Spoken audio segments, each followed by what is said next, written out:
Welcome back to Adelante, Chicago. Well, after more than 5 decades in power, Fidel Castro passed away at the age of 90. So what will his death mean for the future of the Cuban people? A lot of opinions on this, including for Cubans living right here in Chicago. And joining us is Margarita Garcia from the Advertising and Public Relations Agency, Hernandez and Garcia. She came from Cuba as a child through what became known as the Peter Pan Project, which is a very interesting story, Margarita, and we're going to get into it.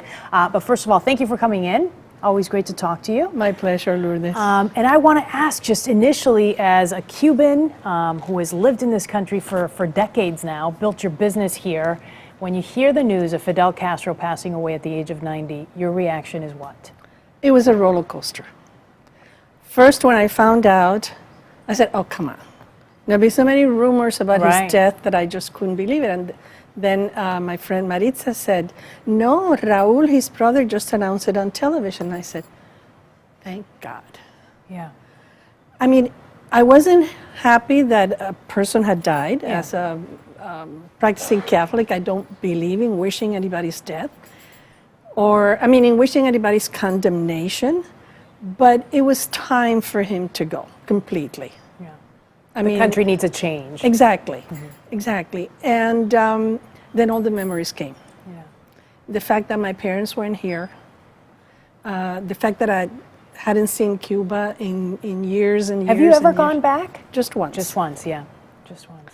And, you know, everything that I had to go through, everything that I heard, everything that I saw, that I felt, it was just, like I said, a roller coaster of emotions. Yeah, I could imagine. And I know, you know, you see people celebrating in the streets in Miami, and you wonder really what's going through their head, and you wonder if this means some change for the people of Cuba. Do you think most Cubans believe that this is going to lead to some change, or it's just more symbolic? Well, I think that more than celebrating his death is celebrating the death of what he meant to the Cuban people. I think that the one thing that I heard that I thought, gee, I agree with that, was this one lady on television that said, this gives us hope.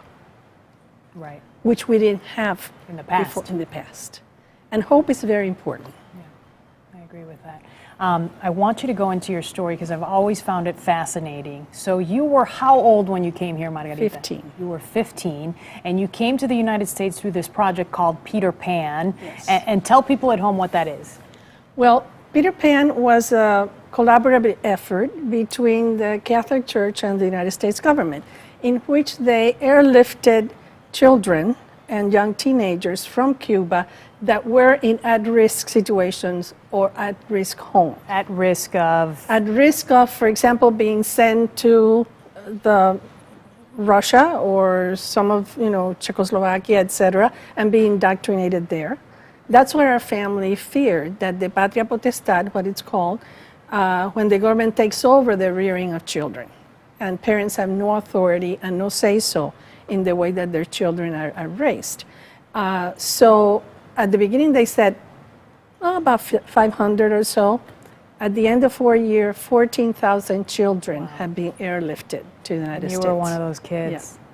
What was that like? Because you come to this country and you're staying with a family that you really have never met before, I think. Right.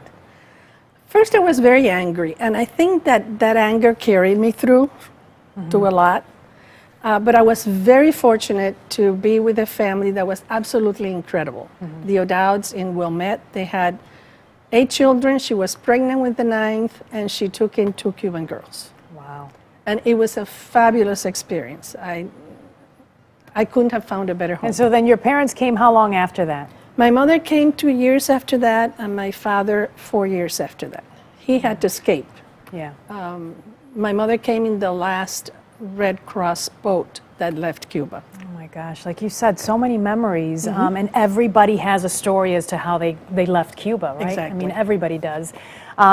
When you look back at some of these stories and some of the big headlines that we've had with Fidel Castro, is there one story, one moment in history that really sticks out to you as sort of that pivotal moment or the legacy that Fidel Castro leaves behind, what people will remember in history books? Well, I think that the Bay of Pigs is one of them, obviously, which the CIA called it the perfect failure. because they failed to help the Cuban people. And right after that, that was in 61, right after that in 62, the Cuban Missile Crisis. Yeah. That was really, I think, the defining moment when Khrushchev and Kennedy negotiated, because the United States had missiles in Turkey and Russia had missiles in Cuba, and they said, we're going to destroy the world, so let's negotiate. And part of the negotiation was that the United States promised never to invade Cuba and to lift the blockade. So that was a decisive moment. Before we go, do you plan on going back to Cuba now that Fidel Castro has passed away? Do you think you can go back? Not until his brother passes away. Okay. All right. All right. Margarita Garcia, thank you so much. With Hernandez and Garcia, it is a pleasure to talk to you. Likewise, Lourdes. Okay.